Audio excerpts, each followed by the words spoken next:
Vou falar de coronavírus, não porque tá todo mundo falando de coronavírus e porque é moda falar de coronavírus, mas porque eu tô aqui nos Estados Unidos. Tem gente me perguntando como é que tá a situação aqui, gente querendo saber, inclusive, como é que eu tô. Eu tô ótima, tá tudo bem, graças a Deus.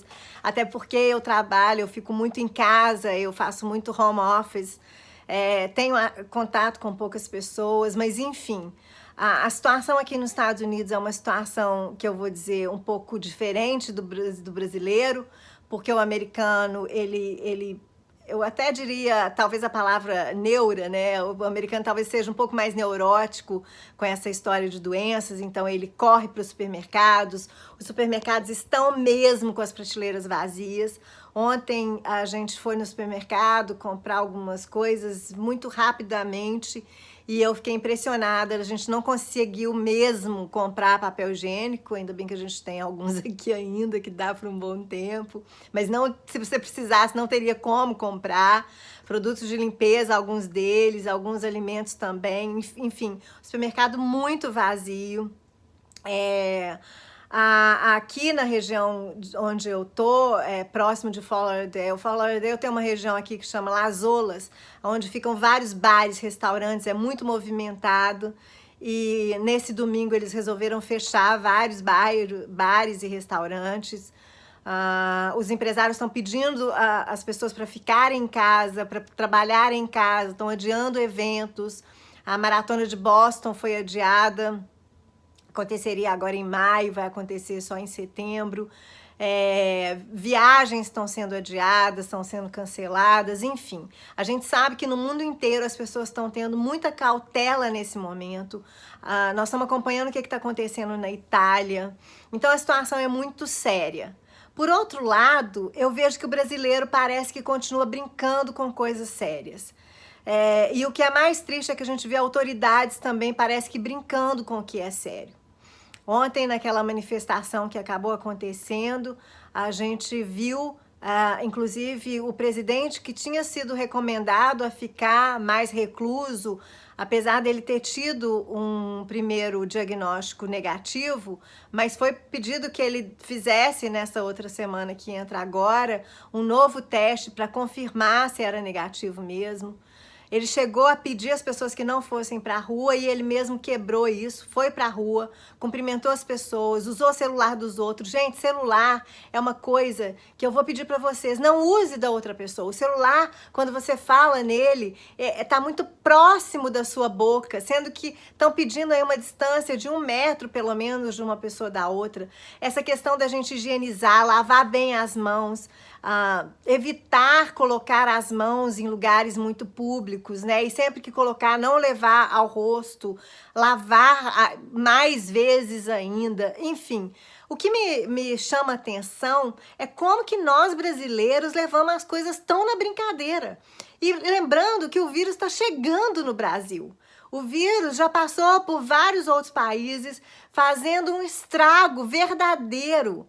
Mortes que a gente sabe é baixa a letalidade, é baixo o número de óbitos. A grande maioria dos casos são uma gripe leve, mas isso não quer dizer que a gente pode baixar a guarda. Em 2008, eu vim aqui para a Disney com os meus filhos e com um grupo de alunos, eu tinha a escola e a agência, e houve um surto de H1N1.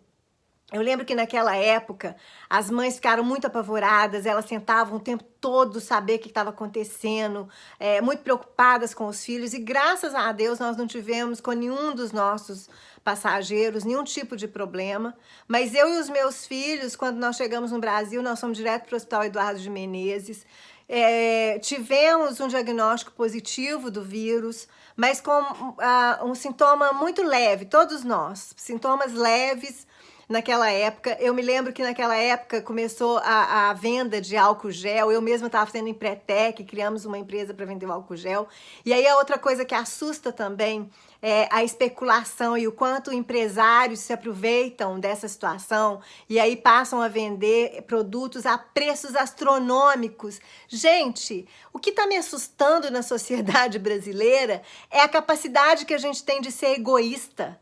A capacidade de pensar só na gente.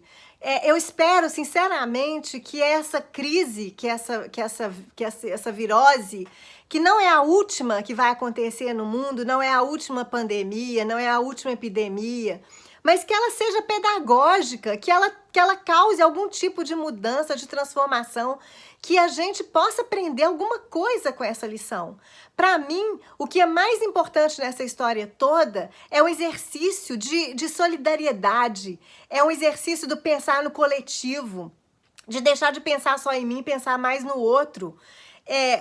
Eu não tô numa faixa etária, eu tô com 53 anos, eu não tô numa faixa etária, vamos dizer, de risco. Também não sou da turma dos mais jovens, mas eu não tenho que ficar preocupada se eu vou pegar o vírus e o que vai acontecer comigo só. Porque eu posso ter só uma gripe muito leve, muito branda.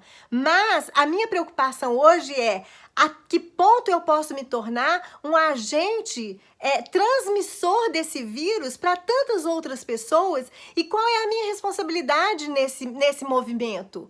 Eu acho que está passando da hora da gente se transformar em agentes mais responsáveis de verdade e parar com essa polarização de que é política, que é direita contra esquerda, que quem fala de alguma coisa contra é porque é esquerdista, é comunista.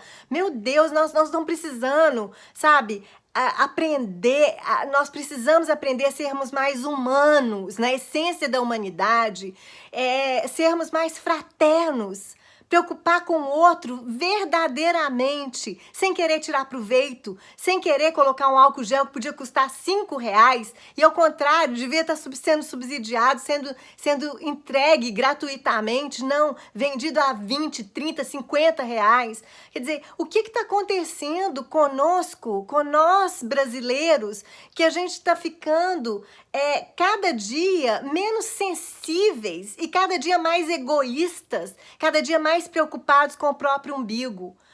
O que eu vejo é que a gente está piorando enquanto sociedade, mas é um movimento que ele é o contrário do que deveria ser o natural. O movimento natural é um movimento de evolução. A gente precisa ser seres melhores, é isso que nós precisamos. E para sermos melhores, a gente tem que sair do ego, a gente tem que sair desse lugar, sabe, do que só é bom para mim. Não, eu acho que está na hora da gente repensar, está na hora da gente verdadeiramente estruturar a nossa vida financeira, econômica, de maneira que a gente coloque menos as pessoas em risco, trabalhar mais em casa, ficar mais reclusos, talvez um momento até de mais reflexão, um momento de mais cuidado com a própria higiene, tanto física quanto emocional. Faça a sua higiene emocional. Procure ter uma atitude de um pouco mais de empatia, um pouco mais de amor pelo outro. Eu acho que está passando da hora da gente aprender essas coisas. Acredito que a gente vive um processo que ele é contínuo de aprendizado, mas nós podemos evoluir. E que essa gripe, que esse vírus, que esse coronavírus, ele venha para deixar a gente um pouco mais solidários com o outro. Que a gente possa, independente de qualquer ideologia, fazer o que é certo e não fazer o que é errado. Porque o que é errado hoje para você pode ser muito errado para outras pessoas e, quiçá, para outras gerações. Vamos pensar nisso? Vamos ficar mais comprometidos conosco, né? Com nós mesmos e com o outro? Vamos fazer a nossa parte? Eu acho que está passando da hora. Um beijo, muita saúde para todos nós.